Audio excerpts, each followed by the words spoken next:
Hey guys, welcome to resource point. Myself Rishika and good morning to all of you. अभी हम लोग यहाँ पे स्टडी करने वाले हैं इन्वायरमेंट, जो कि हमारे यहाँ पे शंकर आईएएस एकेडमी की जो यहाँ पे बुक है उसी से मैं इसको पढ़ाती हूँ। ये 6th एडिशन है, तो काफ़ी लेसन हमारे यहाँ पे कंप्लीट हो चुकी है। बीच में ये आपकी छूट गई थी तो मैं इसको फिर से रिज्यूम कर रही हूँ और रेस्ट ऑफ द लेसन को यहाँ पे कंप्लीट करूँगी। सो अगर आप लोग प्रीवियस लेसन नहीं देखे हो तो मैं रिक्वेस्ट करती हूँ कि मेरे चैनल को सब्सक्राइब कीजिए। प्लेलिस्ट में आकर आप लोग स्टार्टिंग से देख सकते हो सारी लेसन। और इस बुक में आपको स्मार्ट स्टडी करने की ज़रूरत है। कुछ बच्चे होते हैं जो इस बुक को पकड़ते हैं और पढ़ना स्टार्ट करते हैं और टॉप टू बॉटम ये पढ़ डालते हैं और लगती है इस बुक में बहुत ज़्यादा टाइम, क्योंकि बहुत ही बड़ी और मोटी ये बुक है। ठीक है, तो इस तरीके से आपको नहीं पढ़नी, स्मार्ट स्ट्रैटेजी के साथ आपको स्मार्ट कवर करना है इस बुक को। और मैं यहाँ पे आप लोग को टॉपिक वाइज पढ़ाती हूँ। आपको लेक्चर देखने को मिलेगा, लेक्चर 1 2 3 इस तरीके की आपको लेक्चर है टोटल। तो आप लोग देख सकते हो पूरी लेक्चर। आप लोग को जो भी टॉपिक यहाँ पे एग्जाम पॉइंट ऑफ व्यू से इंपॉर्टेंट है मैं उसी टॉपिक को यहाँ पे कवर करती हूँ। ओके, तो चलिए स्टार्ट करते हैं। पहले मैं आपको यहाँ पे इंडेक्स से थोड़ी रूबरू करा दूँ कि कितना हमारा कंप्लीट हो चुका है। तो यहाँ पे हमारे सारे पार्ट्स कंप्लीट हो गए। 5 पार्ट्स है इस बुक में, सारे पार्ट्स कंप्लीट हो गए। फर्स्ट पार्ट्स के हमारे कुछ चैप्टर्स ही बाकी है जिसको मैं अब यहाँ पे कंप्लीट करूँगी। ओके, तो यहाँ पे इन्वायरमेंटल पॉल्यूशन देख रहे थे हम लोग। लास्ट लेसन हमारी वाटर पॉल्यूशन, सॉइल पॉल्यूशन और नॉइस पॉल्यूशन आ चुकी है। आज हम लोग रेस्ट ऑफ द टॉपिक देखने वाले हैं। यहाँ पे हम लोग स्टार्ट करेंगे रेडियो एक्टिव पॉल्यूशन, फिर ई वेस्ट में चलेंगे, फिर सॉलिड वेस्ट में चलेंगे, देन यहाँ पे thermal pollution, plastic pollution, different तरीके के यहाँ पे पॉल्यूशन को कंप्लीट करेंगे। जो कि सारी टॉपिक यहाँ पे एग्जाम पॉइंट ऑफ व्यू से बहुत ज़्यादा इंपॉर्टेंट है, चाहे आपकी प्रीलिम्स हो, चाहे आपकी मेंस हो, चाहे आपकी ऑप्शनल हो। ऑप्शनल में भी आपकी बहुत सारी ऐसी ऑप्शनल है जिसमें कि आपका इन्वायरमेंटल पॉल्यूशन को कवर किया जा रहा है। और आज के डेट में आप लोग देख रहे हो कि हम लोग डिफरेंट पॉल्यूशन के कारण ही बहुत सारी ऐसी प्रॉब्लम है जिससे कि जूझ रहे हैं। तो इन्वायरमेंटल पॉल्यूशन ऐसे भी बहुत ज़्यादा इंपॉर्टेंट टॉपिक हो जाती है। ओके, तो आप लोग आई बटन पे भी क्लिक करके देख सकते हो, या फिर आप लोग जो है मेरे चैनल को सब्सक्राइब कीजिए। प्लेलिस्ट में आकर आप लोग देख सकते हो। स्टार्ट करने से पहले मैं प्रीवियस लेसन से कुछ क्वेश्चंस पूछना चाहती हूँ। प्रीवियस ईयर क्वेश्चन है, जैसे कि मैं यहाँ पे आपको वाटर पॉल्यूशन, सॉइल पॉल्यूशन, ये सारी पॉल्यूशन पढ़ाई थी। तो कुछ 2-3 क्वेश्चन है जिसको आप लोग देख लीजिए कि किस तरीके से यहाँ पे आपका क्वेश्चन फ्रेम होता है। साथ ही हम लोग एसिड रेन पढ़ने वाले हैं। तो एसिड रेन से रिलेटेड ऑलरेडी यूपीएससी ने क्वेश्चन पूछ रखी है, तो कितनी बेसिक क्वेश्चन आती है इससे आपको ये आज के डेट में पता चलेगा। ठीक है, तो चलिए पहले क्वेश्चन देख लेते हैं। इसके आंसर आप लोग को कमेंट बॉक्स में देनी है, फिर मैं नेक्स्ट लेसन जब लेकर आऊँगी तो मैं इन सारे क्वेश्चंस का आंसर आप लोग को बता दूंगी। आइए प्रीवियस ईयर क्वेश्चन सॉल्व कर लेते हैं। फर्स्ट क्वेश्चन यहाँ पे कि इनमें से कौन सी फॉलोइंग है जो कि आपकी पॉल्यूटेंट्स जैसा पाई जाती है, वो भी ड्रिंकिंग वाटर में और कुछ पार्ट्स ऑफ इंडिया में देखने को मिल रहा है। ये क्वेश्चन आपकी 2013 में आई है और इसमें पूछा जा रहा है कि ड्रिंकिंग वाटर में पॉल्यूटेंट्स का नाम आपको बतानी है। कौन कौन सी ऐसी यहाँ पे आपकी केमिकल है जो कि पाई जा रही है? आर्सेनिक, सॉर्बिटॉल, फ्लोराइड या फॉर्मल्डिहाइड, यूरेनियम। तो इसमें से करेक्ट ऑप्शंस आपको बतानी है। First and third, second fourth fifth, first third fifth, first second third fourth fifth. Okay, तो इसके आंसर आप लोग कमेंट बॉक्स में दीजिए। सेकंड क्वेश्चन है कि एसिड रेन जो होती है ये आपकी पॉल्यूशंस ऑफ इन्वायरमेंट के द्वारा होती है, लेकिन ये मेनली होती किसके द्वारा है ये आपको बतानी है। ये भी आपकी 2013 की ही क्वेश्चन है। Carbon dioxide and nitrogen, carbon monoxide and carbon dioxide, ozone and carbon dioxide, nitrous oxide and sulphur dioxide. तो इसमें आपको करेक्ट ऑप्शंस बतानी है और आप लोग आंसर दीजिएगा। फिर हम लोग यहाँ पे जब लेसन पढ़ेंगे तो आप लोग को क्लियर हो जाएगा। आज जो हम लोग स्टार्ट करने वाले हैं वो रेडियो एक्टिव पॉल्यूशन से स्टार्ट करने वाले हैं। तो बेसिक यहाँ पे डिफरेंस समझने का कोशिश कीजिए कि रेडियो एक्टिव पॉल्यूशन कहते हैं किसको है। सुने तो आप लोग बहुत बार होंगे, करेंट अफेयर्स में भी पढ़े होंगे, न्यूज़पेपर में भी आप लोग देखे होंगे, नो डाउट, क्योंकि ये बहुत ज़्यादा न्यूज़ में रहती है। साथ ही आप लोग थर्मल पॉल्यूशन भी आप लोग पढ़ते होंगे, बट यहाँ पे एक्चुअली समझने का कोशिश कीजिए। आप लोग ये सारी चीज़ भी देखे होंगे। ठीक है, अगर आप लोग इस तरीके से स्टेट से बिलोंग करते हैं जहाँ पे आपकी पावर प्लांट बहुत ज़्यादा है, थर्मल पावर प्लांट वगैरह, या फिर प्लांट ही बहुत ज़्यादा है, तो आप लोग देखेंगे इसको कहते हैं चिमनी। इस चिमनी से जो धुआं निकलता है, गैसेस निकलती है, ये जो है हमारे इन्वायरमेंट को बहुत ज़्यादा पॉल्यूट करती है। इससे हार्मफुल गैसेस ही निकलती है। आप कोई भी इंडस्ट्री वगैरह से देखोगे तो इंडस्ट्री के पास जो है ना इस तरीके की बड़ी बड़ी चिमनी लगी रहती है। जितना भी मैन्युफैक्चरिंग एक्टिविटीज़ चलता है या फिर किसी भी तरीके की एक्टिविटीज़ चलती है, तो उससे इस तरीके का जो आपका गैस आपका एग्जिट होती है इस तरीके की चिमनी से, तो इसको कहते हैं रेडियो एक्टिव पॉल्यूशन। ठीक है, अब यहाँ पे आपका थर्मल पॉल्यूशन है। तो व्हाट इज़ थर्मल पॉल्यूशन? आप लोग देखे होंगे कि बहुत सारे इंडस्ट्रीज से ना जब आपका काम होता है इंडस्ट्री के अंदर, चाहे किसी भी तरीके का काम हो, कोई भी तरीके का मैन्युफैक्चरिंग चल रहा हो, तो बाद में उसमें गंदे पानी हो जाते हैं। गंदे पानी को जब इस तरीके से डिस्चार्ज किया जाता है किसी भी रिवर वाटर में या फिर आपका कोई भी वाटर बॉडीज़ में, चाहे वो डायरेक्टली आपका ओशन में डिस्चार्ज कर दिया जाए या फिर कोई भी लेक वगैरह में, वेटलैंड में, या फिर आपकी यहाँ पे जो रिवर वगैरह होती है किसी में भी ये डिस्चार्ज कर दिया जाता है इस तरीके से गंदे पानी को, तो ये क्या होता है? Thermal pollution. इस प्रोसेस को हम लोग थर्मल पॉल्यूशन कहते हैं। अब ये जो इंडस्ट्री का जितना भी गंदा पानी है, जितने भी यहाँ पे केमिकल्स वगैरह है, तो ये क्या हो रहे हैं कि हमारे रिवर में आ रहे हैं। रिवर में आ रहे हैं यानी कि पूरी रिवर गंदी हो गई। अब रिवर से अगल बगल आप लोग को पता है कि जितने भी यहाँ पे अगल बगल रहने वाले लोग होते हैं, उनकी पूरी दिनचर्या इस रिवर पे ही डिपेंड होती है। वो नहाते हैं, खाते बोले नहाते हैं, कपड़े धोते हैं, साथ ही साथ अपने पशु वगैरह को भी नहलाते वगैरह है, तो वो पानी का भी इस्तेमाल बहुत सारी चीज़ों में करते हैं। तो ये सोचिए कि ये इतनी ज़्यादा गंदी पानी है कि इसमें आपका जो केमिकल कंटेंट है वो बहुत ज़्यादा पाया जाता है। अभी जो मैं क्वेश्चंस पूछी थी वो क्वेश्चंस भी आपका इसी पॉइंट से कहीं ना कहीं इर्द गिर्द घूमता है। आप लोग को और भी ज़्यादा अभी पता चलेगा जब हम लोग यहाँ पे आर्टिकल को अच्छे से डिस्कस करेंगे। तो यहाँ पर मैं बेसिक डिफरेंस आपको बता रही थी। अब चलिए हम लोग डिटेल में देखते हैं इसके बारे में बुक से। तो यहाँ पे अब हम लोग स्टार्ट करते हैं रेडियो एक्टिव पॉल्यूशन। इससे पहले हम लोग नॉइज़ पॉल्यूशन के बारे में डिटेल देख चुके थे, तो ज़रूर देख लीजिएगा वो लेसन। रेडियो एक्टिव पॉल्यूशन यहाँ पे देखिए बहुत ही टेक्निकल डेफिनेशन दी गई है। तो इस तरीके की डेफिनेशंस भी आपको पता होना चाहिए। क्या पता कि यूपीएससी इस तरीके का समटाइम्स जो है टफ चीज़ें बनाने के लिए इस तरीके के डेफिनेशंस पुट आउट कर देती है। तो यहाँ पे देखिए बताया जा रहा है कि रेडियो एक्टिविटी एक तरीके की फेनोमेना है जिसमें कि आपका प्रोटॉन जो है, जिसको अल्फा पार्टिकल भी कह सकते हैं, इलेक्ट्रॉन है beta particles, and gamma rays जो है ये इमिट होती है। क्यों इमिट होती है? क्योंकि डिसइंटीग्रेशन है। एटॉमिक न्यूक्लाई का कुछ एलिमेंट्स के जो होते हैं ना, एटॉमिक न्यूक्लाई, उनकी डिसइंटीग्रेशन होती है। तो इसको यहाँ पे रेडियो एक्टिव पॉल्यूशन कह रहे हैं। ठीक है ना। पूरी तरीके से टेक्निकल बातें बताई जा रही है, लेकिन मैं कितने सिंपल भाषा में आपको बताई हूँ वही समझने का कोशिश कीजिएगा। रेडियो एक्टिविटी एक तरीके का प्रोटीन होता है, प्रॉपर्टी होती है, वो भी कुछ एलिमेंट्स की, जैसे कि आपकी रेडियम, थोरियम, यूरेनियम है। तो इसी की कुछ सर्टेन यहाँ पे प्रॉपर्टी बताई जा रही है जो कि स्पॉन्टेनियसली, यानी कि यहाँ पे आपकी प्रोटॉन को, इलेक्ट्रॉन को और जो गामा रेज है ना, यानी alpha particle, beta particle, short wave, electromagnetic wave, ये सारी चीज़ों को इमिट करती है। ठीक है, ये यहाँ पे आपकी शॉर्ट टर्म्स में बताई जा रही है।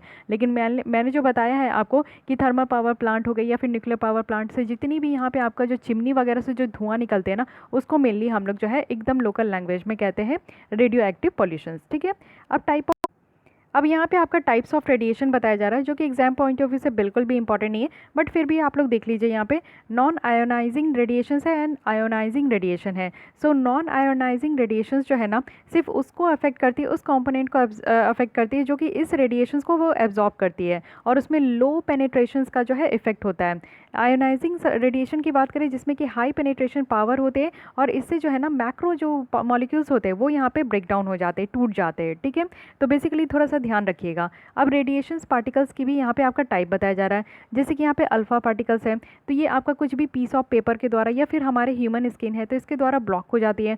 बीटा पार्टिकल है जो कि हमारे स्किन के अंदर पेनिट्रेट हो जाती है, लेकिन कुछ आपकी पीसेज होती है जैसे मेटल्स और ग्लास, उससे ये ब्लॉक हो जाती है। गामा रेज की बात करें तो ये ईजिली हमारे ह्यूमन स्किन्स में इंटर होती है और वो हमारे डैमेज भी कर देती है सेल वगैरह। ठीक है, तो ये तीनों में याद रखिएगा कि डिफरेंस क्या है। अब सोर्सेज देख लेते हैं, ये जो रेडियो एक्टिव आपकी पॉल्यूशन है इसकी सोर्सेज क्या है। तो ऑब्वियस है हर एक तरीके की पॉल्यूशन का दो तरीके की सोर्सेज होती है, या तो वो नेचुरली होती है या तो हम लोग जैसे इंसान जो है ये हम लोग करते हैं, यानी कि एंथ्रोपोजेनिक एक्टिविटीज़ होती है। तो नेचुरल होती है जिसमें कि कॉस्मिक रेज जो है हमारे स्पेस से या फिर टेरेस्ट्रियल रेडिएशन से जो है ये निकलती है, और ये आपका जो है रेडियो न्यूक्लाइड से निकलती है, जो कि आज के डेट में हमारे प्रेजेंट अर्थ क्रस्ट में पाई जाती है। ठीक है। अब मैनमेड में अगर आप लोग देखोगे तो हम लोग क्या करते हैं कि कुछ एक्सप्लोजन वगैरह करते हैं।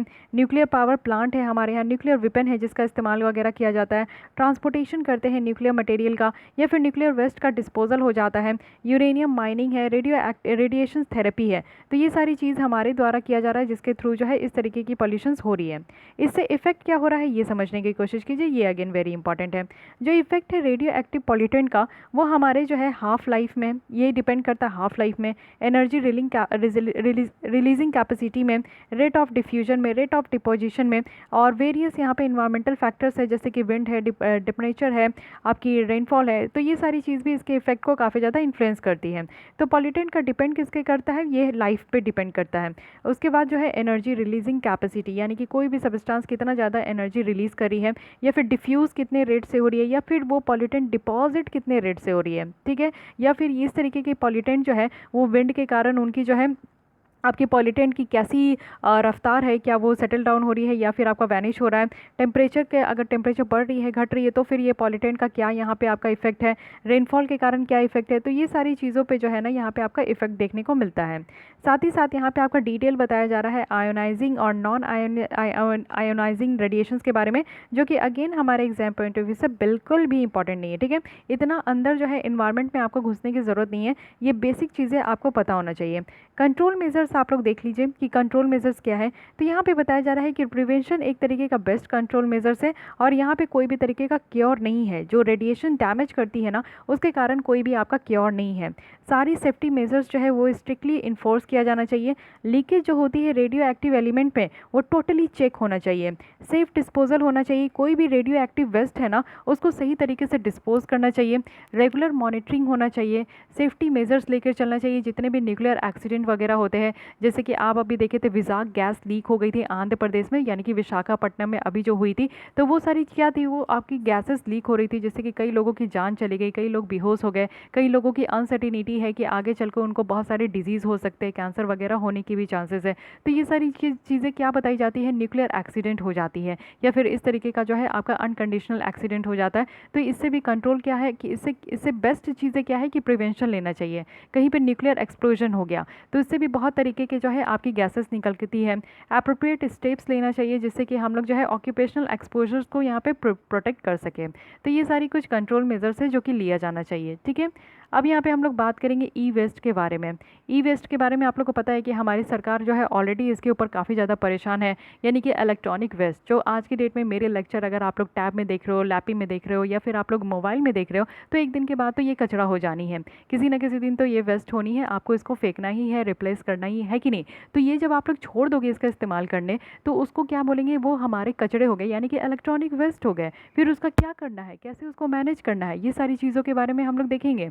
तो ई वेस्ट जो है ना हैज़ार्डियस नहीं है अगर हम लोग इसको सेफ स्टोर करके इसको स्टॉक करके रखें, या फिर से इसको रिसाइकिल कर रहे हैं कोई साइंटिफिक मेथड से, या फिर हम लोग इसको ट्रांसपोर्ट करें एक जगह से दूसरी जगह में, और वो भी फॉर्मल सेक्टर में। तो इसको हम लोग हैज़ार्डियस कभी भी नहीं मानेंगे। हैज़ार्डियस कब होगा, जब इसको हम लोग कहीं भी फेंक देंगे, ओपन इन्वायरमेंट में फेंक देंगे, एक ह्यूज डंपेज बन जाएगा, एक ह्यूज हील बन जाएगा इसका, जो कि ओपन इन्वायरमेंट में फेंकने के कारण क्या होगा कि बहुत सारी जो यहाँ पे इसके अंदर केमिकल्स हैं, इसके अंदर जो आपकी बहुत सारी टॉक्सिक चीज़ें हैं, तो वो क्या होगा कि ओपन इन्वायरमेंट में रिलीज़ हो जाएगी एक समय के बाद। तो उससे जो है इसको हैज़ार्डियस माना जा सकता है।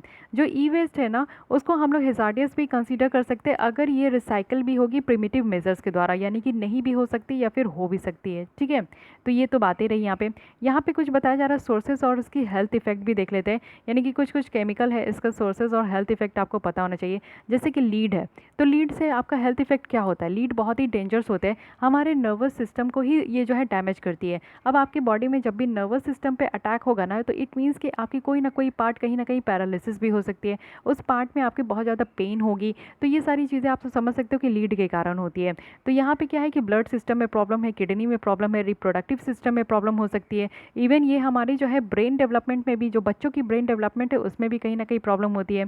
और ये आपका यूज़ कैसे होता है, तो ग्लास पैनल में यूज़ होती है, साथ ही कंप्यूटर मॉनिटर में लीड का इस्तेमाल किया जाता है, प्रिंटेड जो सर्किट बोर्ड है और यहाँ पे दूसरे जो कंपोनेंट है उसमें इस्तेमाल होता है। तो लीड समझ गए कितना खतरनाक ये आपका केमिकल है। सेकंड आते हैं कैडमियम। कैडमियम कहाँ पे आपका पाया जाता है, तो ये एक चीप रेसिस्टर में पाई जाती है, इंफ्रारेड डिटेक्टर में पाया जाता है, सेमीकंडक्टर चिप में पाई जाती है। ओके, और इससे क्या प्रॉब्लम होगा, इससे स्पेशली हमारे किडनी को प्रॉब्लम होता है कैडमियम से। मरकरी, अब मरकरी से देखिए कितना ज़्यादा डैमेज होता है। सबसे पहले तो मरकरी जो यूज़ होती है वो हमारी इलेक्ट्रिक और इलेक्ट्रॉनिक इक्विपमेंट में होती है, थर्मोस्टैट हो गई, कोई भी सेंसर है या फिर स्विचेस है, मेडिकल इक्विपमेंट है, लैंप है, मोबाइल फ़ोन है या फिर बैटरी है, इसमें तो मरकरी इस्तेमाल होता ही है। हमारे मोबाइल में भी कहीं ना कहीं सेंसर होते हैं, तो उसमें भी आपको देखने को मिलेगा कि ये मरकरी है। इवन मोबाइल फ़ोन में और लैपटॉप्स में तो आपको देखने को मिलेगा, बैटरी जो हम लोग इस्तेमाल करते हैं उसमें तो मरकरी होती ही है। मरकरी से क्या होता है कि हमारे कुछ ऑर्गन डैमेज होते हैं, ब्रेन डैमेज होती है, किडनी डैमेज होती है, साथ ही साथ फीटस में भी प्रॉब्लम हो जाता है, तो आप लोग समझ सकते हो। उसके बाद क्रोमियम की बात करें तो क्रोमियम कहाँ कहाँ यूज़ होता है, क्रोमियम हमारे स्टील प्लेट्स में यूज़ होते हैं, डेकोरेटिव सब्सटेंस में यूज़ होते हैं, जिसमें कि हम लोग हाउसिंग प्लास्टिक वगैरह का इस्तेमाल करते हैं, तो ये सारी चीज़ों में आपको देखने को मिलेगा। साथ ही साथ कंप्यूटर हाउसिंग में भी इस्तेमाल होता है इसका। लेकिन इससे प्रॉब्लम क्या है, डीएनए को ये डैमेज करती है, जो कि एक्सट्रीमली टॉक्सिक है हमारे इन्वायरमेंट के लिए, क्रोमियम। ठीक है, ये सारी चीज़ें ई वेस्ट है, तो इसलिए मैं बता रही हूँ। साथ ही ब्रोमिनेटेड फ्लेम रिटार्डेंट भी आप लोग देख सकते हो, ये आपका यूज़ होता है प्लास्टिक हाउसिंग में, सर्किट बोर्ड वगैरह में यूज़ होती है। बेरियम है, बेरियम आपका जो यूज़ होता है वो वाइट मेटल में यूज़ होता है। साथ ही यहाँ पे आप लोग देखोगे कि रेडिएशन से आपका जो प्रोटेक्ट करने के लिए बेरियम इस्तेमाल होता है। स्टडी से ये पता चला है कि ये हमारे ब्रेन में स्वेलिंग करती है, साथ ही मसल को वीक करती है, हमारे हार्ट, लीवर और जो स्प्लीन है उसको कहीं ना कहीं डैमेज करती है। यहाँ पे बेरिलियम के बारे में देखें तो बेरिलियम जो है हमारे मदरबोर्ड में पाई जाती है, फिंगर क्लिप्स में पाई जाती है। तो आप लोग की जो लैपी की मदरबोर्ड होती है ना, उसमें बेरिलियम पाई जाती है। अब बेरिलियम से क्या होती है, लंग कैंसर होती है। ठीक है, तो ये सारी इसलिए मैं बता रही क्योंकि समझने का कोशिश कीजिए। अगर आप लोग इसको सही जगह पे स्टोर करके रखे हो देन ठीक है, ये कभी भी हैजार्डियस नहीं कंसीडर किया जाएगा। बट आप लोग इसको ओपन गार्डन में या ओपन इन्वायरमेंट में डिस्पोज कर देते हो तो उसके बाद देखिए एक समय के बाद इससे इतने केमिकल रिएक्शंस होते हैं, इससे इतने ज़्यादा केमिकल्स चीज़ें जो है हमारे एटमॉस्फेयर में आती है, जिससे कि बहुत सारी चीज़ों से हमारी एटमॉस्फेयर डैमेज हो रही है। और डैमेज हो रही है उससे कहीं ना कहीं एटमॉस्फेयर में वो सारी चीज़ें अगर इवॉल्व है तो हम लोग जो है ब्रीथ कर रहे हैं, हम लोग उसी एयर को अपने अंदर ले रहे हैं। और उस एयर में क्या देखने को मिल रहा है, कहीं ना कहीं बेरियम है, कैडमियम है, ये सारे की जो है यहाँ पे कंपोजिशन है। तो इनडायरेक्टली वो हमारे बॉडी में जा रही है और फिर हमें ही टॉक्सिक पहुँचा रही है। ठीक है, तो ये सारी चीज़ें आपको पता होना चाहिए। ई वेस्ट अगर इंडिया में देखें तो 2014 के हिसाब से बताया जा रहा है। तो आप लोग समझ सकते हो कि 5 साल पहले की डेटा देख रहे हैं, 6 साल पहले की डेटा देख रहे हैं, तो आप अंदाज़ा लगा सकते हो कि किस रेट से ये चीज़ इंक्रीज़ हुई है। 17 lakh tons of E waste generation जो है ये आपका 2014 में ही रिपोर्ट किया गया था। और आज की डेट में हम लोग बोलते हैं कि इंडिया सेकंड लार्जेस्ट है मोबाइल पेनिट्रेशंस में। हमारे यहाँ जो मोबाइल पेनिट्रेशंस हुई है, यानी कि जो लोग मोबाइल फ़ोन का इस्तेमाल करना स्टार्ट किए हैं, वो हम लोग उस रेंज में जो है इंडिया सेकंड है। तो आप लोग समझ सकते हो कि जब 2014 में ही 17 लाख टन्स की ई वेस्ट जनरेशन थी, तो अब तो और कितना होगा। जितना ज़्यादा इस्तेमाल करेंगे लोग उतने ज़्यादा यहाँ पे कचरे निकलेंगे, उतना ज़्यादा वेस्ट होगा। इंडिया में आप देखोगे टॉप 10 सिटीज़ हैं, मुंबई है जो कि फर्स्ट में है, दिल्ली, बैंगलोर, चेन्नई, कोलकाता, अहमदाबाद, हैदराबाद, पुणे, सूरत और नागपुर, ये सारे टॉप है जिसमें कि आपको इस तरीके की ई वेस्ट देखने को मिलेगी। 65 सिटीज़ है जो कि 60% से भी ज़्यादा टोटल जो जनरेटेड ई वेस्ट है उससे ज़्यादा ये जनरेट करती है। 10 स्टेट है जो कि 70% टोटल ई वेस्ट जनरेट करती है। ई वेस्ट अगर देखें रिसाइकिल में इंडिया में तो ये अनऑर्गेनाइज्ड यूनिट में होती है। अनऑर्गेनाइज कहने का मतलब है कि इसमें कोई भी तरीके का आपको प्लान वगैरह रेगुलेशंस, रूल्स रेगुलेशंस देखने को नहीं मिलेगा। बस होना है तो हो रहा है, नहीं होना है तो नहीं हो रहा है। रिसाइकलिंग प्रोसेस अगर आप देखोगे तो ये अगर आपका प्रॉपर्ली नहीं हुआ ना तो ये हमारे ह्यूमन बींग को पूरी तरीके से जो है डैमेज कर देगी। क्योंकि आफ्टर ऑल हम लोग ये सारे गैसेस को इनहेल कर रहे हैं ना, ये रिसाइकलिंग के टाइम में भी इनहेल किया जाता है। जो लोग रिसाइकलिंग में इसका काम करें तो वो भी इस तरीके के गैस को इनहेल करेंगे, स्किन के कांटेक्ट में आएंगे, तो इससे जो है काफ़ी ज़्यादा उनको डिजीज़ भी हो सकती है।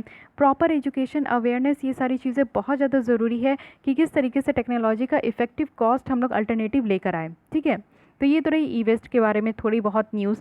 अब यहाँ पे आप लोग देखिए ई वेस्ट के बारे में मैं करंट अफेयर से भी आपको कनेक्ट करके बताती हूँ। अभी ई वेस्ट आपकी रूल्स निकल कर आई है, उसमें बताया ये जा रहा है ना कि जैसे कि अब एक नया रूल्स आने वाला है हमारे इंडिया में। तो इसमें क्या होगा कि जैसे आप लोग मोबाइल फ़ोन ले रहे हो, जैसे मान लीजिए कि सैमसंग गैलेक्सी ले रहे हो, सैमसंग गैलेक्सी आप लोग जिस स्टोर से लिए हो ना, जब आप लोग की इस्तेमाल इसकी ख़त्म हो जाए 2 साल 4 साल के बाद आपको लगे अच्छा इतने लंबे तक तो आजकल कौन फ़ोन यूज़ करता है, 1-2 साल में ही चुल मचने लगती है कि अब रिप्लेस करनी है कि नहीं।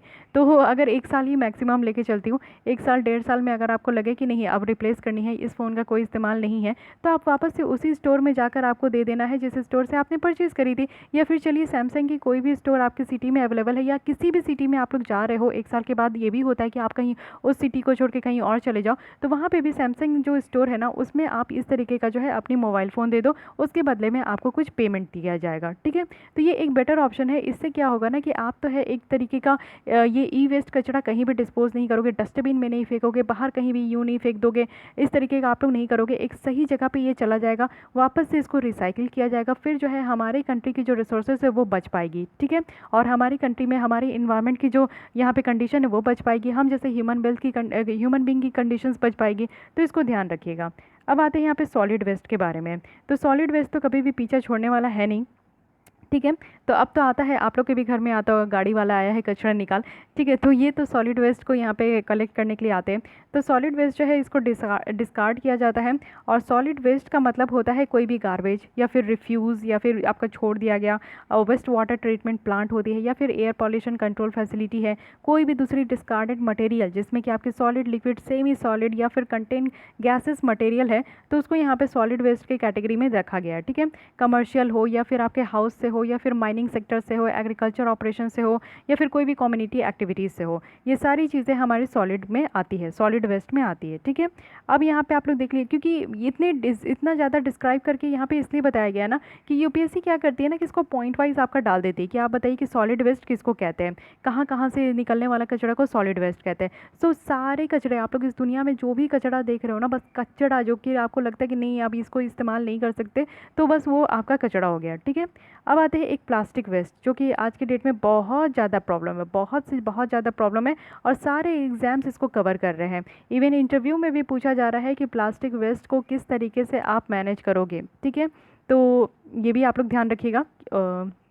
चलिए, प्लास्टिक जो है इसको one of the wonderful inventions बताया गया था 20वीं सेंचुरी का, कि बहुत ही अच्छा ये इन्वेंशंस है, क्योंकि प्लास्टिक आप लोग देखते हो कि हर जगह अवेलेबल होता है, आपको फ्री में मिलता है। आप लोग को सब्जी वगैरह भी लो या फिर कुछ भी सामान लो तो आपको प्लास्टिक फ्री है। अब वो बात अलग है कि मॉल में आपको 1 रुपया 2 रुपये चार्जेस देने पड़ते, but apart from that all आप लोग रिटेल शॉप से लीजिए या फिर कोई भी छोटी मोटी भी सब्जी आप लोग खरीदिए या फिर कुछ भी खरीदिए, आपको फ्री में मिलता है। तो इसको एक बहुत बड़ा इन्वेंशन माना गया था। लेकिन जब इन्वेंशन किया गया था ना, तो उस समय ये नहीं सोचा गया था ना कि एक समय के बाद प्लास्टिक जो है इतना ज़्यादा प्रॉब्लम क्रिएट कर देगी, इतना ज़्यादा प्रॉब्लम क्रिएट कर देगी कि उससे लोग तो मरेंगे ही, साथ ही साथ हमारे जितने जीव जंतु हैं सब मरने लगेंगे। इस तरीके का प्रॉब्लम है। ठीक है, तो आज के डेट में तो इससे बहुत ज़्यादा प्रॉब्लम है, और यहाँ पे जो है एक ब्लैंकेट बैन करने की बात निकल कर आती है। सरकार इसको बैन करते हैं, इनके मैन्युफैक्चर को, सेल को, परचेज को, हर चीज़ में बैन किया जा रहा है।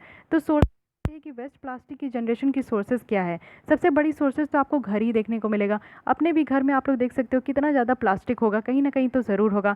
हेल्थ और मेडिकेयर में आप लोग देख सकते हो, जब भी आप लोग दवा लेने जाओ तो वहाँ पे भी आपको देखने को मिलेगा। होटल और कैटरिंग में भी है, एयर और ट्रैवल में भी आपको देखने को मिलेगा। तो हर एक जगह आपका प्लास्टिक का इस्तेमाल होता है, हर एक जगह प्लास्टिक पहुँच चुकी है, जहाँ पे जो है आज की डेट में कोरोना भी नहीं पहुँची है, लेकिन प्लास्टिक हर जगह पहुँच चुकी है कि नहीं। तो इसलिए प्लास्टिक की जो यहाँ पे सोर्सेज ऑफ जनरेशन है वो बहुत जगह है। इफ़ेक्ट देखते हैं कि इफ़ेक्ट क्या हो रहा है। जो लैंड है ना, वो यहाँ पे आपका प्लास्टिक के कारण जो है चॉक हो जाता है।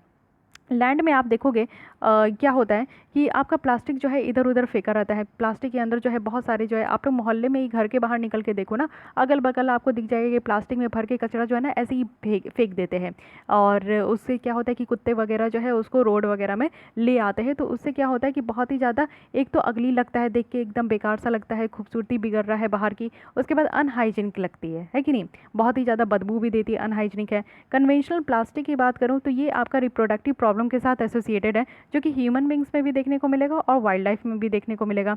डिऑक्सिन की बात करूं, जिसमें कि हाईली आपका कार्सिनोजेनिक है और टॉक्सिक है। ये एक मैन्युफैक्चरिंग प्रोसेस का एक बाई प्रोडक्ट है, जो कि एक केमिकल होता है, और ये बिलीव किया जाता है ना कि ये ब्रेस्ट मिल्क से होते हुए जो है ये इन्फेंट बच्चों में भी चला जाता है। तो इससे भी आप लोग समझ सकते हो कि हम लोग इस तरीके का चीज़ कंज्यूम कर रहे हैं, जिससे हमारे अंदर जो है ना प्लास्टिक की चीज़ें पहुँच रही है, और प्लास्टिक की चीज़ें जो है माँ से बच्चों में भी जा रही है। जो प्लास्टिक को जलाया जाता है ना, स्पेशली पीवीसी जो है इससे रिलीज़ होती है, यानी एक तरीके का खतरनाक गैस इससे रिलीज़ होता है जब इसको प्लास्टिक को जलाते हैं। तो ये जो कन्वेंशनल प्लास्टिक होते हैं, राइट फ्रॉम देयर मैन्युफैक्चरिंग से उसको डिस्पोज करना, ये एक मेजर प्रॉब्लम हो गया है इन्वायरमेंट के लिए। तो प्लास्टिक जलाने से भी बहुत खतरनाक यहाँ पे गैसेस निकलती है। प्लास्टिक बैग्स वगैरह आप देखोगे ना, तो इसमें आपका जो है फूड स्टफ भी कंटामिनेटेड होती है। कभी भी ये नहीं कहा जाता, जैसे कि फ्रिज वगैरह में आप लोग कोई भी चीज़ रखते हो ना, जैसे बाहर से आपने वेजी खरीद के ले आई या फिर फ्रूट्स खरीद के ले आई, तो उसको कभी भी प्लास्टिक में मत रखा कीजिए। उसको प्लास्टिक से हटा के अच्छे से वेजी वॉश से उसको धोइए, धो के रखिए अपने फ्रिज वगैरह में, या कहीं भी रखना है तो रखिए। प्लास्टिक से चीज़ें जो है ना सड़ जाती है, प्लास्टिक से आपकी वेजी वगैरह जो है वो आपकी सड़ने लगती है। केयरलेस डिस्पोजल जो प्लास्टिक बैग का किया जाता है ना, वो बहुत बड़े बड़े ड्रेन्स को चोक कर रही है। उससे जो है आपकी पानी नाली सब जो है भर जा रहे हैं, उससे बढ़िया से आपका जो है वो आपका डिस्चार्ज नहीं हो रहा है, वाटर डिस्चार्ज नहीं हो पाता है। तो ये भी आज के डेट में प्रॉब्लम है। प्लास्टिक जो है सॉइल माइक्रोब एक्टिविटीज़ को भी डिस्टर्ब करी है। टेरेस्ट्रियल हो या फिर एक्वेटिक एनिमल हो, वो यहाँ पे प्लास्टिक गार्बेज को मिसअंडरस्टैंड करते हैं। उनको ऐसा लगता है कि वो खाने की चीज़ है तो वो खा जाते हैं।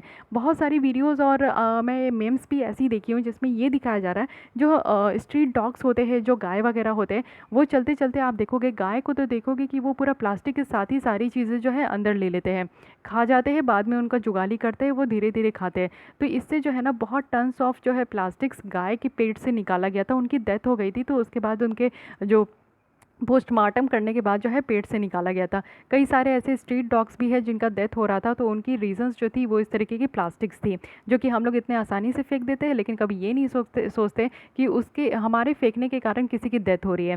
प्लास्टिक बैग्स जो है ना वो हमारे सॉइल की फर्टिलिटी को भी डिट्रॉइड करती है, और ये जो है एक आपका मैन्योर का भी पार्ट है, और ये आपके सॉइल्स के ही ऊपर बहुत सालों सालों रहती है, क्योंकि डिकम्पोज नहीं हो पाती है सॉइल। तो इसलिए सॉइल बोलिए, जो प्लास्टिक है ना वो डिकम्पोज नहीं हो पाती है, इसलिए जो है ये हमारे सॉइल की जो फर्टिलिटी है उसको भी कहीं ना कहीं रिड्यूस करती है। साथ ही साथ आप देखोगे कि डिज़ाइनिंग यानी कि इको फ्रेंडली बायोडिग्रेडेबल जो प्लास्टिक्स है ना वो आज की डेट में हमारी ज़रूरत है, लेकिन आज की भी डेट में नहीं आ पाई है। अब टाइप्स देख लीजिए कि सॉलिड वेस्ट कितने तरीके के होते हैं। तो यहाँ पे म्यूनिसिपल वेस्ट है, जो कचरा वगैरह आप देखते हो। हैज़ार्डियस वेस्ट है, जो थोड़े से हमारे हेल्थ के लिए, इन्वायरमेंट के हेल्थ के लिए और ह्यूमन एनिमल्स के हेल्थ के लिए यहाँ पे आपका ख़राब होता है।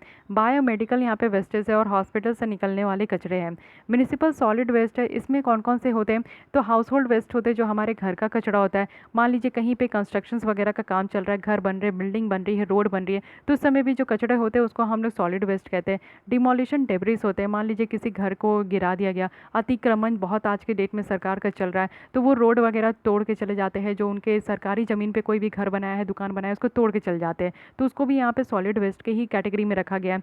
सैनिटेशन रेसिड्यू है, यानी कि आप लोग देखते हो जो साफ़ सफाई का जो आपका रहता है उसमें जो कचरे वगैरह रहते हैं वो भी माना जाता है। जो स्ट्रीट से भी जो कचरे, आपके रोड वगैरह में भी जो कचरे, वो यहाँ पे म्यूनिसिपल सॉलिड वेस्ट के कैटेगरी में आता है।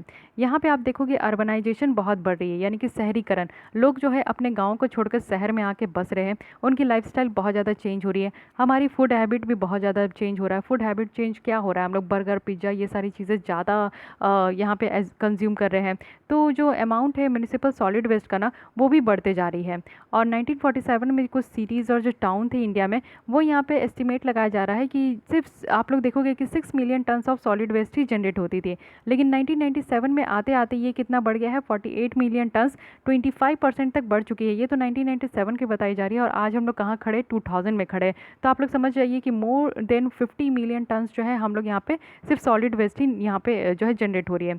70% जो इंडियन सिटीज़ है ना उसमें एडिक्वेट कैपेसिटी की कमी देखने को मिलती है। साथ ही आप लोग देखोगे कि लास्ट फ्यू ईयर्स में जो कंज्यूमर मार्केट है वो भी यहाँ पे बहुत ज़्यादा बड़ी है, जिससे कि कुछ प्रोडक्ट्स जो है ना उसको यहाँ पे केन्स, एल्यूमिनियम फॉयल, प्लास्टिक्स, ये सारी चीज़ों में जो है आपका पैक्ड होता है। तो ये तो पूरी रही municipal solid waste. Hazardous waste भी देखिए कि किसको किसको कहते हैं। तो ये इंडस्ट्री और जो हॉस्पिटल से निकलने वाले जो कचरे होते हैं ना, जिसमें कि बहुत सारा टॉक्सिक सब्सटेंस होता है, उसको हम लोग हैज़ार्डियस वेस्ट कहते हैं। हैज़ार्डियस वेस्ट में क्या होती है, ये काफ़ी ज़्यादा टॉक्सिक होती है, जहरीली होती है। वो हमारे ह्यूमन बींग के लिए भी है, एनिमल्स के लिए भी है, प्लांट के लिए भी है। साथ ही इंडिया जो जनरेट करती है वो 7 million tons of hazardous waste हर एक साल यहाँ पर जनरेट होती है। और हमें जो है आप लोग देखोगे कि आज के डेट में आंध्र प्रदेश, बिहार, यूपी और तमिलनाडु इसमें टॉप में है। हाउस होल्ड वेस्ट की बात करें तो ये आपका कैटेगराइज किया गया है हैज़ार्डियस वेस्ट, जब इसमें आपकी ओल्ड बैटरीज आती है, यानी कि आप लोग जो घड़ी में लगाते हो, रिमोट में लगाते हो, वो सारी बैटरीज आती है, शू पॉलिश है, पेन टिन्स है, या फिर पुराने मेडिसिन है, मेडिसिन बॉटल्स है। तो ये सारी बॉटल्स अगर आप लोग फेंक रहे हो ना, तो ये हाउस होल्ड से भी जो है आपका हैज़ार्डियस वेस्ट निकलता है। इंडस्ट्रियल सेक्टर्स में देखो, जो कि आपका यहाँ पे कुछ कचरे निकलते हैं, जो कि मेटल्स है, केमिकल है, पेपर है, पेस्टिसाइड्स है, डाई है, रबर गुड्स इंडस्ट्रीज़ है। तो ये सारी चीज़ों को हम लोग इसमें इंक्लूड करते हैं, तो हैज़ार्डियस वेस्ट में हम लोग इंक्लूड करते हैं। कुछ केमिकल्स के डायरेक्ट एक्सपोजर में आते हैं, वो भी हैज़ार्डियस वेस्ट में, जैसे कि मरकरी है, साइनाइड है। तो ये सारी चीज़ें काफ़ी ज़्यादा प्रॉब्लम क्रिएट करती है। अभी हम लोग देखे थे कि मरकरी से बहुत ज़्यादा प्रॉब्लम होता है हेल्थ में, आपको किडनी में अफेक्ट होगी, आपके हार्ट में अफेक्ट होगी। तो डायरेक्ट जब एक्सपोज हो जाओगे ना ये सारी चीज़ों से, ये सारे केमिकल से, तो आपकी बॉडी में बहुत ज़्यादा प्रॉब्लम होने लगेगी।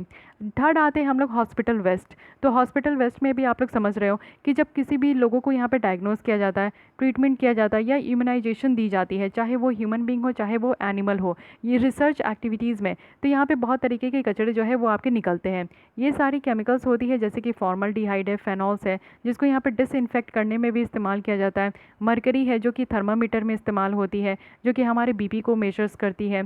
यहीं पे आप देखोगे कुछ कचरे हैं जिसको कि हम लोग सॉइल्ड वेस्ट कहते हैं। डिस्पोजेबल है, कल्चर्स है, डिस्कार्डेड मेडिसिन है, यानी कि मेडिसिन वगैरह ले लेने के बाद, या फिर कोई मेडिसिन जो एक्सपायरी डेट हो गई है वो सारी मेडिसिन। कोई केमिकल वेस्ट है, डिस्पोजेबल सिरिंज है, यानी इंजेक्शन वगैरह लगाने के बाद जो सिरिंज को फेंका जाता है, बैंडेज वगैरह होती है, जब आप लोग ड्रेसिंग कराते हो, कोई भी आपकी कटिंग फटिंग हो जाती है, कहीं भी आप लोग को चोट लग जाता है, ये घाव हो जाते हैं, या फिर कोई भी पार्ट में आपकी फ्रैक्चर हो जाती है, तो आपकी जो प्लास्टर होती है या फिर आपका जो ड्रेसिंग होता है, ड्रेसिंग मीन्स क्या होता है कि पहले की जो आपकी पट्टी है उसको हटा के वो लोग नया पट्टी लगाते हैं, तो वो भी एक तरीके का हॉस्पिटल आपका वेस्ट ही निकला। ओके, ये आपका क्या हो गया, ये हॉस्पिटल वेस्ट में आ गया। तो ये तीनों तरीके के वेस्ट को आप लोग ध्यान में रखिएगा। अब देखते हैं कि ट्रीटमेंट और डिस्पोजल कैसे होता है सॉलिड वेस्ट का। सबसे पहला है कि ओपन डंप्स है, यानी कि खुले में आप लोग फेंक दो। एक बार आप लोग अभी भी आप लोग देखते होंगे कि दिल्ली में जो है आप लोग आओगे तो देखोगे कि यहाँ पे जो है ना बड़े बड़े एकदम पहाड़ है, तो दूर से ही देखोगे तो आपको लगेगा कि वाह दिल्ली में माउंटेन कब से आने लगे, लेकिन पास जाके थोड़ा सा भी पास जाओगे तो आपको पता है कि चलेगा कि ये कचड़े का ढेर है। इतना ज़्यादा यहाँ पे ओपन डंप किया जाता है ना कि उससे एकदम पहाड़ सा क्रिएट हो गया है। अब ये तो आपका ओपन डंप है। दूसरा है लैंडफिल, यानी कि गड्ढे करके जो है उसमें कचड़े को आपका जो है फेंका जाता है। तो ये अर्बन एरिया में काफ़ी होती है। ये एक पिट बनाया जाता है, ग्राउंड्स को डक किया जाता है और गार्बेज को उसमें डंप कर दिया जाता है। ठीक है, तो ये हर एक दिन का ये प्रोसेस है। लेकिन प्रॉब्लम क्या है यहाँ पे कि सारे तरीके के कचड़े को ना लैंडफिल में डंप कर दिया जाता है, और जब वाटर इसमें आती है तो ये पूरी तरीके से कंटामिनेट हो जाती है और फिर सराउंडिंग एरियाज़ को जो है पूरी तरीके से पॉल्यूट कर देती है। साथ ही साथ इससे क्या होता है कि ग्राउंड वाटर भी कंटामिनेटेड होती है। मान लीजिए कि कचड़े से भरा हुआ एक ज़मीन है, उसमें आपका पानी गया, पानी जो है वो रिस रिस के जो है हमारे धरती के अंदर जाता है, तो उससे जो है क्या कैसा पानी, कैसे जगह से पानी रिस हो रहा है, तो ये जो आपका पानी अंदर जा रहा है ना वो गंदे जगह से जा रहा है। इट मीन्स कि वो भी पानी आपका जो है ग्राउंड वाटर को भी ख़राब कर दे रहा है। तो ये सारी चीज़ है। उसके बाद सैनिटरी लैंडफिल होती है, यानी कि ये थोड़ा सा हाइजीनिक है। ठीक है, इसको इस तरीके से बनाया जाता है कि यहाँ पे आपका जो प्रॉब्लम है लीचिंग का वो नहीं होना चाहिए। तो यहाँ पे जो है ना आपकी लीचिंग क्या होती है कि जब आपका ग्राउंड वाटर और सॉइल जो है ना ये लैंडफिल के कारण जब कंटामिनेटेड हो जाती है तो इसको हम लोग लीचिंग प्रोसेस कहते हैं। तो लीचिंग का जो प्रॉब्लम है ना वो आपको सैनिटरी लैंडफिल में कम देखने को मिलेगा। फिर इंसिनरेशन आपका प्लांट है, यानी कि यहाँ पे जो आपका वेस्ट है, कचड़ों को यहाँ पे जो जलाया जाता है ना वो भी लार्ज फर्नेस में, वो भी हाई टेम्परेचर में, तो इसको हम लोग बोलते हैं इंसिनरेशंस। ये सारी चीज़ आपको देखने को मिलेगा। ये जो है प्लांट्स में जहाँ पे रिसाइकेबल जो मटेरियल है ना उसको अलग किया जाता है, और रेस्ट ऑफ द मटेरियल को, यानी कि जो भी आपका रिसाइकिल किया जा सकता है, इस तरीके की चीज़ों को अलग करके रखा जाता है प्लांट वगैरह में जब ये सारे कचड़े जाते हैं। और जो ऐसे कचड़े होते हैं जिसको रिसाइकिल नहीं कर सकते तो उसको ऐसे जला दिया जाता है और उससे ऐश प्रोड्यूस होते हैं। जो जलने वाली जो कचड़े हैं ना ये आपका क्लीन प्रोसेस नहीं होता है, इससे बहुत तरीके की टॉक्सिक ऐश निकलती है और एयर और वाटर को पॉल्यूट कर देती है। एक लार्ज अमाउंट ऑफ वेस्ट जो है ना जो आपका पूरी तरीके से जलता है तो इसको रिकवर भी किया जा सकता है या फिर रिसाइकिल भी किया जा सकता है। लेकिन इनफैक्ट अगर हम लोग प्रेजेंट डे में देखें तो इंसिनरेशंस जो है ना आज भी लास्ट रिसॉर्ट में रखा गया है, और मेनली जो है ये इन्फेक्शियस वेस्ट को ट्रीट करने के लिए ही इसका इस्तेमाल किया जाता है। उसके अलावा एक और प्रोसेस है जिसको हम लोग यहाँ पे पायरोलिसिस कहते हैं। तो सारी प्रोसेस ध्यान रखिएगा। पायरोलिसिस में क्या होता है कि आपकी एक तरीके की प्रोसेस है जिसमें कि ऑक्सीजन की कमी में इसको जलाया जाता है और मटेरियल को बर्न कर दिया जाता है अनकंट्रोल्ड एटमॉस्फेयर ऑफ ऑक्सीजन में, यानी कि ऑक्सीजन की कमी में जब जलाया जाता है। ये इंसिनरेशंस का एक अल्टरनेटिव है। गैस और लिक्विड भी जो है ना वो इससे आप देख सकते हो कि इसको इस्तेमाल किया जा सकता है फ्यूल में। पैरालिसिस जो आपका कार्बोनेशियस वेस्ट का है, जैसे कि फायरवुड को जलाया जाता है, कोकोनट को, पाल्म वेस्ट को, कॉर्न कॉम्स को, या फिर कैशो सेल्स को है, तो ये सारी चीज़ों को जो जलाया जाता है ना वो भी ऑक्सीजन की कमी में, तो इससे क्या आपका प्रोड्यूस होता है, इससे आपका मिथाइल अल्कोहल है, एसिटिक एसिड है, एसीटोन है और फ्यूल गैस है, जो कि हमारे हेल्थ के लिए बिल्कुल भी अच्छा नहीं है। नेक्स्ट यहाँ पे कंपोजिट है।